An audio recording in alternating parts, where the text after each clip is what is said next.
The ayes to the right, 521. The noes to the left, 73. The ayes have it, the ayes have it. Unlock. Thank you, Liam. We now come to the money resolution to move formally. I beg to move. The question is, as on the order paper, as many of that opinion say aye. Aye. The contrary, no. I think the ayes have it, the ayes have it. We now have the Ways and Means motion to be moved formally. I beg to move. The question is, as on the order paper, as many of that opinion say aye. Aye. The contrary, no. I think the ayes have it, the ayes have it. Under order of the House today, we now move to the Committee of the Whole House. Okay, thanks. Thanks, folks.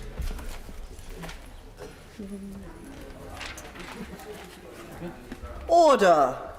Clerk, to read the title of the bill. European Union Future Relationship Bill.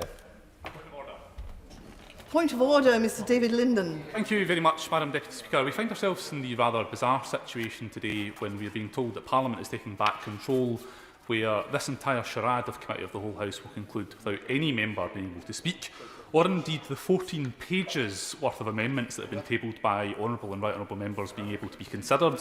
So can I seek your clarity and your guidance, Madam Deputy Speaker? If Parliament is taking back control, why on earth is it that Parliament has been forced to debate this charade of a bill in 5 hours and being neutered entirely during Committee of the Whole House?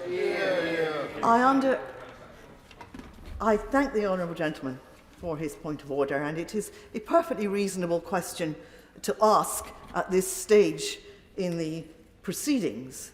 But as Mr Speaker said just before he left the chair, under the order of the House today, we now move to Committee of the Whole House.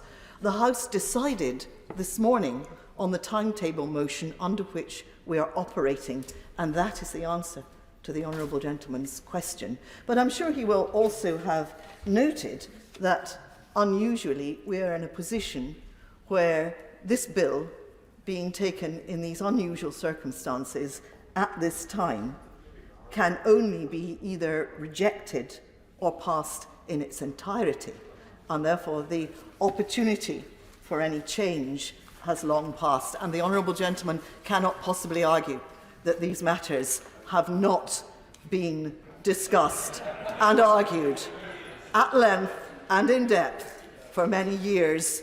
Indeed, the honourable gentleman, the right honourable gentleman at the back there might say for decades. So we are now in the Committee of the Whole House, and under the order of today I am now required to put the question necessary to dispose of proceedings in committee. The question is that clauses 1 to 40 stand part of the bill, and that schedules 1 to 6 be the first to 6 schedules to the bill. As many as that opinion say aye. Aye. Of the contrary, no. I think the ayes have it. The ayes have it. Order. Order. That concludes proceedings in committee. Thanks, Charlotte. I've written all around. All fine.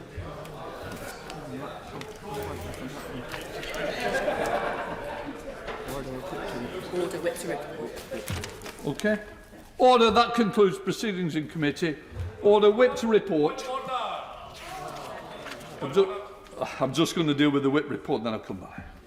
I beg to report that the committee has gone through the bill and directed me to report the same without amendment. A point of order, is it? A real point of order? Just... Speaker, on a point of order, can you clarify the last time that Committee of the Whole House sat for a mammoth 4 minutes? Obviously it's not. Right. Order, we now come to third reading. Please consent. Who's going to nod? Michael? Michael? Nod? Marvellous. Under order of the House today, I must now put forth with the question on third reading. The question is that the bill now be read third time. As many of that opinion say aye. Aye. The contrary, no. No. Division, clear the lobby.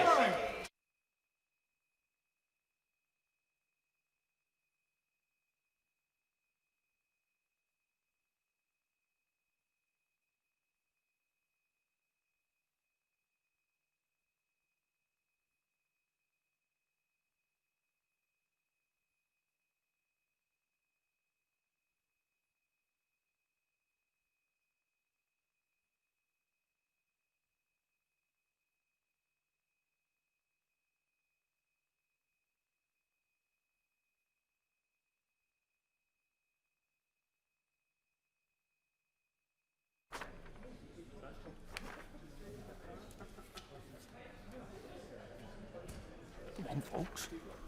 Go on, Mike. Under order of the House today, I must now put forth with the question on the third reading that the bill now be read third time. As many of the opinion say aye? Aye. The contrary, no? No! The tellers for the ayes, Mark Spencer and James Morris. For the noes, Owen Patterson and David Linden. Owen Thompson.